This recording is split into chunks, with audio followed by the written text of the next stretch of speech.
खामगाव सामान्य रुग्णालयात ढासळ कारभार, डॉक्टरांच्या अनुपस्थितीमुळे रुग्णांचे हाल.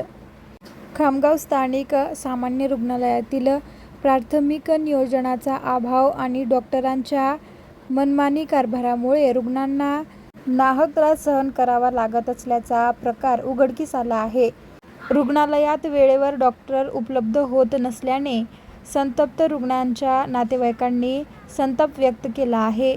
रुग्ण नातेवाईक प्रशांत पाटील नावाच्या एका व्यक्तीने आपल्या गरोदर पत्नीच्या नियमित तपासणीसाठी गेल्या 2 बुधवारपासून रुग्णालयात चक्रा मारल्या, मात्र दोन्ही वेळी त्यांना कटू अनुभव आला.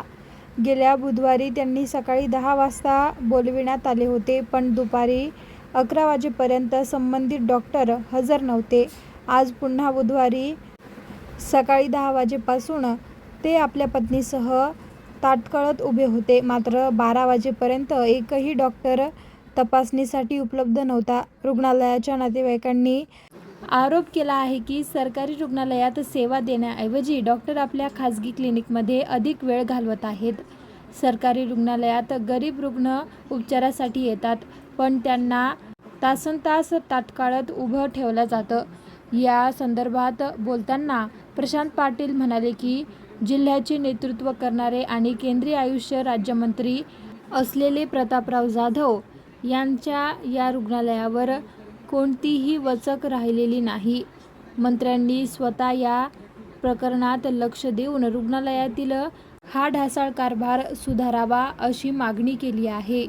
माझे नाव प्रशांत पाटील आणि मी मागच्या बुधवारपासून इथं माझ्या पत्नीची नियमित गरोदर तपासणी करण्यासाठी येत असून मागच्या बुधवारी मला सकाळी 10 वाजता बोलावल्यानंतर 12 वाजेपर्यंत मॅडम ज्या आहे त्या मॅडम आलेल्या नव्हत्या आणि याही बुधवारी मी सकाळी 10 वाजता नियमित तपासणीसाठी आलेलं असून इथं 12 वाजेपर्यंत जे नियमित डॉक्टर असतात त्या येत नाही. त्यांचं प्रायव्हेट क्लिनिकमध्ये त्या सेवा देत राहतात, परंतु इथं सरकारी हॉस्पिटलला इतका ढिसाळ कारभार आहे का इथं जिल्ह्याचे जे आपले केंद्रीय आयुष राज्यमंत्री असून प्रतापराव जाधव त्यांचासुद्धा या खामगाव PSCवरती कुठल्याच प्रकारचा वचक नसून स्वतः त्यांनी या प्रकरणामध्ये लक्ष देण्यात यावे अशी माझी विनंती आहे.